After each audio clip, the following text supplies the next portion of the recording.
음, 네, 오늘은 이제 우리가 그 원래 신명기 말씀을 계속 묵상하고 있었는데 고난 주간이 되면서 오늘은 그 마가복음으로 말씀이 바뀌었어요.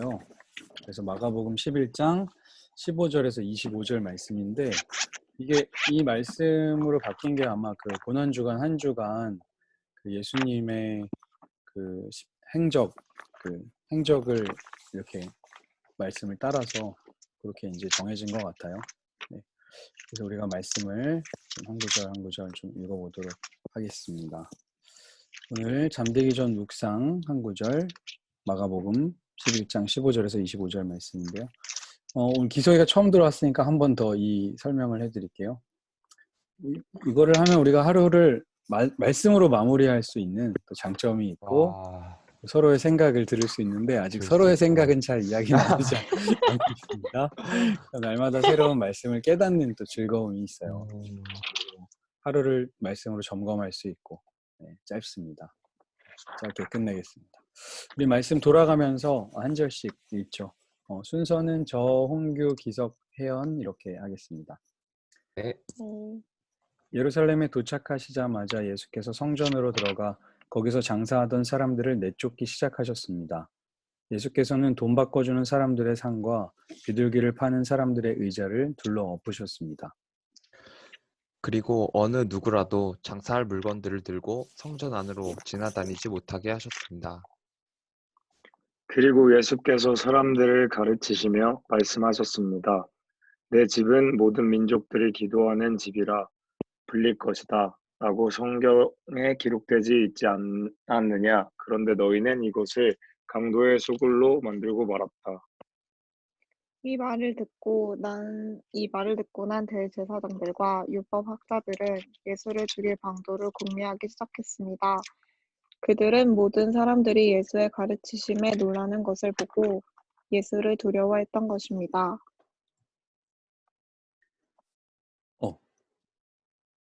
네. 네? 저녁 때가 되자 예수와 제자들은 성 밖으로 나갔습니다. 이튿날 아침 예수와 제자들이 지나가다가 뿌리째 말라버린 무화과 나무를 보았습니다. 베드로는 생각이 나서 예수께 말했습니다. 선생님 보십시오. 저주하셨던 무화과 나무가 말라버렸습니다. 예수께서 대답하셨습니다. 하나님을 믿어라. 내가 너희에게 진실로 말한다. 누구든지 저 산에게 들려서 바다에 빠져라 하고 마음에 의심하지 않고 말한 대로 될 줄 믿으면 그대로 이루어질 것이다. 그러므로 내가 너희에게 말한다. 무엇이든지 너희가 기도하고 간구하는 것은 이미 받은 줄로 믿으라. 그러면 너희에게 그대로 이루어질 것이다. 서서 기도할 때 어떤 사람들과 등진 일이 있다면 그 사람들을 용서해 주라. 그러면 하늘에 계신 너희 아버지께서도 너희 죄를 용서해 주실 것이다. 아멘. 네. 네. 오늘 우리가 지금 이 말씀은 우리말 성경으로 하고 있어요. 조금 더 말씀을 쉽게 이해하려고 그렇습니다. 오늘 이 말씀에서 우리가 첫 번째로 좀 기억하고 좀 주목해서 봐야 되는 건 뭐냐면 무화과 나무에 열매가 없다는 이야기거든요. 그런데 그게 이제 오늘 읽었던 말씀 중에 어디에 나오고 있냐면 우리가 읽은 말씀 바로 앞에 있어요. 한번 그 12절부터 14절 말씀인데요. 제가 읽어드릴게요. 이튿날 베다니를 떠나시려는데 예수께서 배가 고프셨습니다. 예수께서 멀리 잎이 무성한 무화과 나무를 보시고는 열매가 있을까 해서 가보셨습니다. 가까이 다가가 보시니 잎만 무성할 뿐 무화과 열매는 없었습니다. 무화과 철이 아니었기 때문입니다. 예수께서 그 나무에게 말씀하셨습니다. 이제부터 어느 누구도 내 열매를 따먹지 못할 것이다. 예수의 제자들도 이 말씀을 들었습니다. 그러니까 오늘 우리가 읽은 15절부터인데 그 앞에 이 무화과 나무 이야기가 나오는데 잎이 무성하대요. 잎이 무성한데 열매는 없는 이야기가 나오고 오늘 우리가 읽은 말씀에 보면 19절부터 21절에 또 이제 무화과 나무 이야기가 나오는데요. 홍규가 다시 읽어줄래요? 저녁 때가 되자 예수와 제자들은 성 밖으로 나갔습니다. 이튿날 아침 예수와 제자들이 지나가다가 뿌리째 말라버린 무화과 나무를 보았습니다. 베드로는 생각이 나서 예수께 말했습니다. 선생님 보십시오. 저주하셨던 무화과 나무가 말라버렸습니다. 그죠? 그 예수님이 저주하셨던 무화과 나무가 그 하루가 지났는데 말라 죽은 거예요. 근데 우리가 앞에서 본 거 잘 기억하면 이게 무화과 철이 아니었거든요. 이 부분 보시면 무화과 철이 아니어서 이게 열매가 없었던 건데 예수님이 저주를 하고 이게 말라 죽은 거예요. 이런 일이 이제 있었죠. 근데 우리가 성경을 좀 이해할 필요가 한 가지 있는데 이 성경을 보는 이해하는 관점에서 무엇이 필요하냐면 무화과 나무 이야기가 하나가 나오잖아요. 그럼 두 번째로 그 나무가 이야기가 이렇게 또 나와요. 그러니까 앞에 이야기랑 뒤에 이야기가 연결되어 있는데 가운데에 무슨 이야기가 들어가 있냐면 성전을 깨끗하게 하신 이야기가 들어가 있어요. 이런 구조로 성경이 써 있을 때는 이걸 이제 뭐 학자들은 샌드위치 구조라고 그래요. 뭐 햄버거 같은 우리가 햄버거 먹을 때 햄버거 이름이 뭘로 결정이 되냐면 속에 패티가 뭘로 들어가 있느냐에 따라 결정이 되잖아요. 그것처럼 이 성경도 마치 그렇게 돼 있다. 그래서 이 가운데 들어가 있는 이야기로 인해서 앞뒤의 이야기를 해석할 수 있다. 이제 이렇게 학자들이 이야기를 하는 거예요. 그러니까 무화과 나무에 철도 되지 않았는데 열매가 없는 걸 보고 예수님이 화를 내신 이 이야기는 가운데 들어있는 이 성전을 깨끗하게 하신 이야기와 연결이 된다는 거죠. 성전에 가서 무슨 일이 있었냐면 성전에 보면 성전에도 열매가 없어요. 그러니까 성전이 맺어야 할 어떤 모습을 안 가지고 있는 거죠. 그 모습이 뭐였냐면 기석이가 한번 이거 15절 16절 읽어주세요. 네, 예루살렘에 도착하시자마자 예수께서 성전으로 들어가 거기서 장사하던 사람들을 내쫓기 시작하셨습니다. 예수께서는 돈 바꿔주는 사람들의 상과 비둘기를 파는 사람들의 의자를 불러 엎으셨습니다. 그리고 어느 누구라도 장사할 물건들을 들고 성전 안으로 지나다니지 못하게 하셨습니다. 그죠. 성전 안에서 뭐를 하고 있었냐면 장사하는 사람들이 있었어요. 그래서 예수님이 이거를 다 들러 엎고 내쫓고 막 이렇게 하셨죠. 그 다음 말씀 혜연이가 읽어주세요.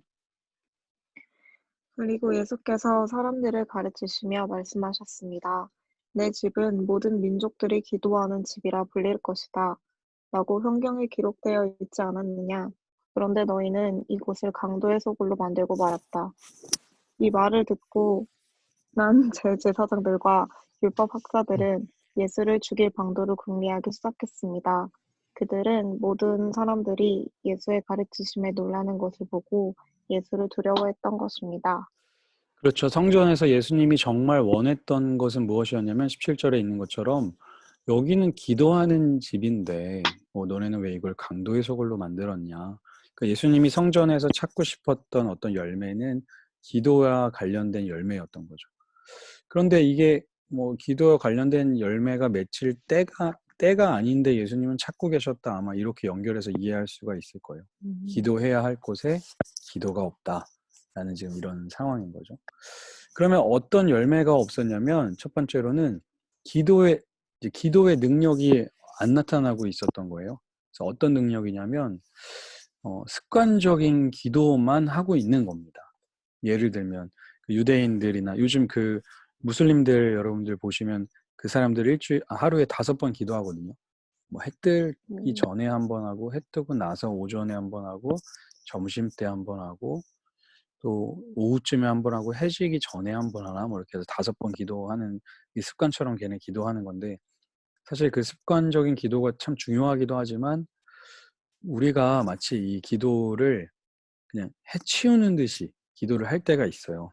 그래서 이제 뭐 작정 기도를 하자, 뭐 아니면 아침 기도를 하자, 뭐 아니면 예배 끝나고 기도할 때나 이런 때 그냥 빨리 이거 기도 해치우고 식사할 때 우리 기도 많이 해치우시잖아요, 그죠? 밥 나오면 기도 해치우고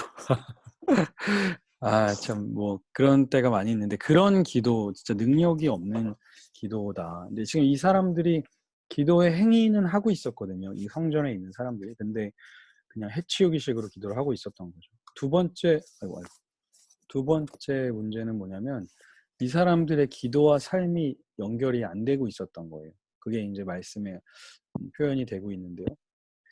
또 하나는 뭐냐면 기도가 성전에서 이루어져야 되는데 그 기능이 없게 된 거죠.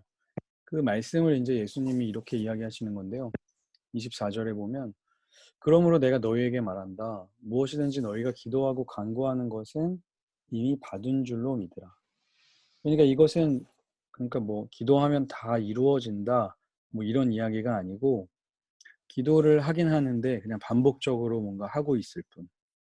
또 기도를 하긴 하는데 기도와 이 삶이 연결이 안 되는 거죠. 뭐 믿음도 전혀 없고 기도하는 사람들인데 성전에서는 자기 이익을 구하고 있고 그러니까 기도를 하면서 하나님의 뜻을 구하는 게 아니라 기도는 하지만 내 이익을 추구하고 있는 그 성전의 모습 마치 잎은 무성해 무화과 나무 보면 기도는 진짜 많이 하는 것 같아. 근데 기도에 대한 열매는 없는 모습. 그 성전 안에서 기도의 행위는 이루어지고 있는데 그게 삶으로 연결되지 않는 이런 모습을 이 무화과 나무와 성전과 예수님이 비유하신 거죠. 그러면 우리가 이 기도를 통해서 정말 하나님이 원하시는 어떤 그러면 그 나타나야 하는 기도의 열매는 무엇인가? 그건 마지막으로 뭐냐면 용서라고 이야기를 하고 계세요. 그게 이제 25절 말씀입니다. 제가 읽을게요. 서서 기도할 때에 어떤 사람과 등진 일이 있다면 그 사람을 용서해 주라. 그러면 하늘에 계신 너희 아버지께서도 너희 죄를 용서해 주실 것이다.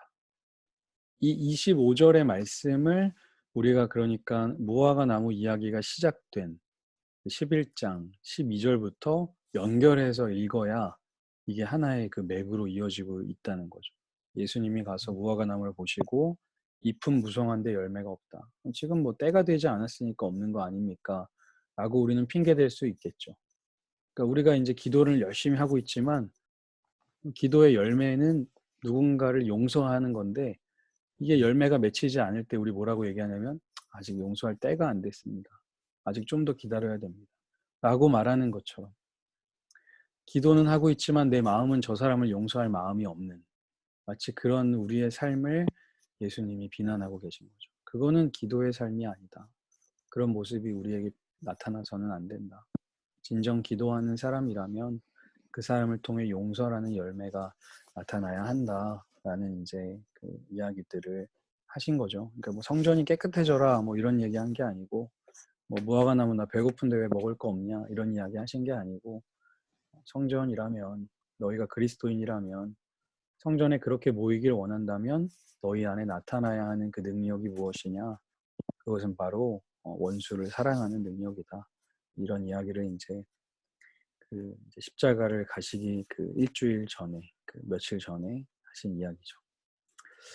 그래서 우리가 이제 고난주간 첫 번째로 기억해야 될 말씀 그것은 뭐냐면 기도의 능력을 우리가 경험하는 겁니다.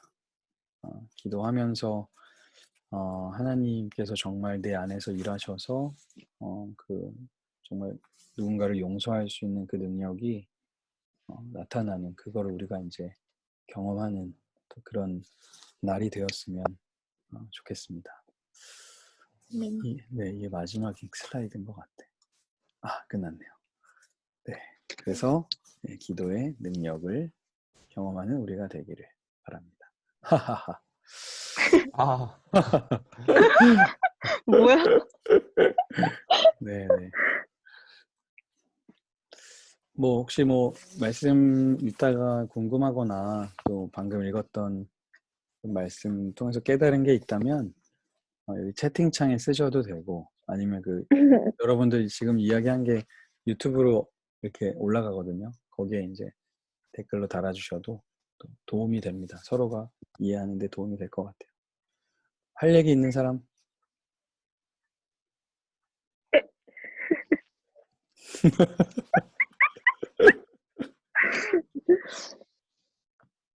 나만 너무 이야기하고 있는 것 같아서 오늘은 홍규가 한번 이야기를 좀 하고 마무리를 할게요. 네.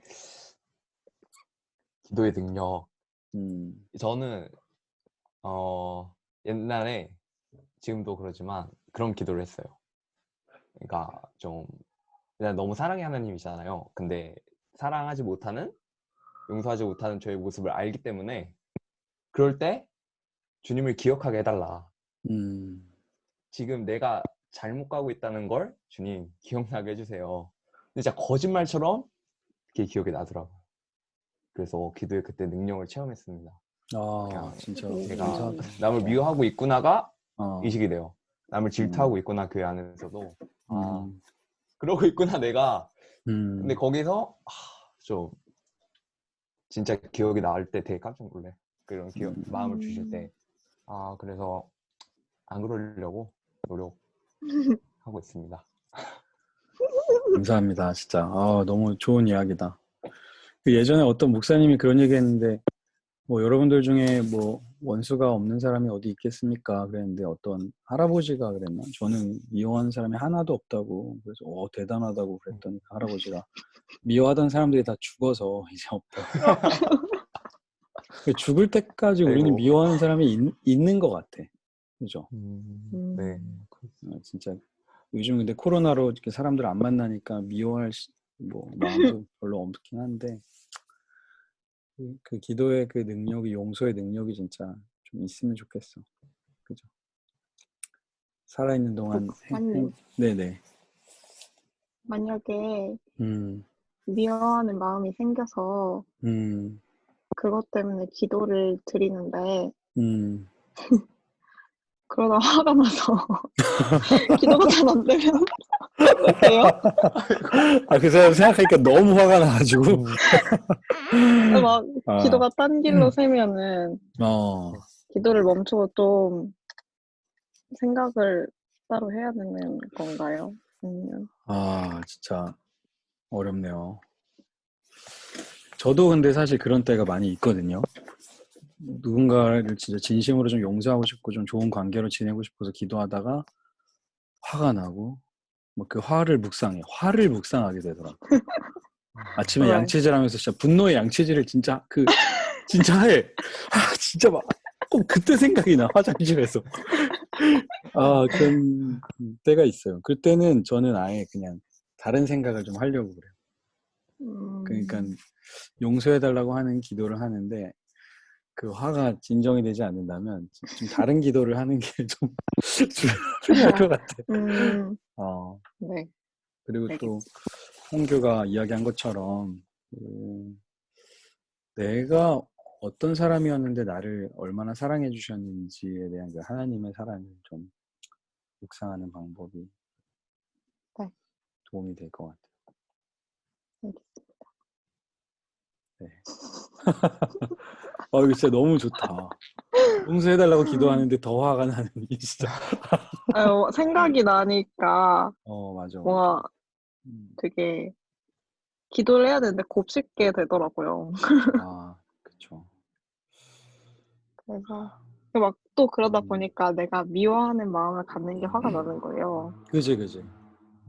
네.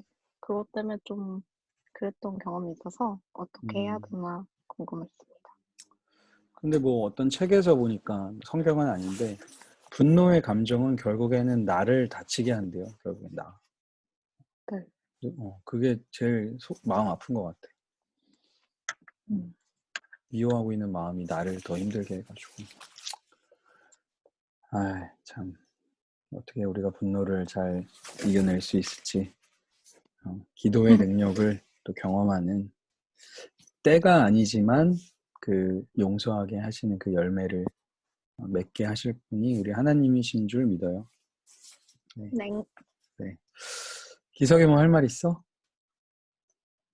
저는 따로 없습니다. 그래요. 그럼 이제 기도하고 마치겠습니다.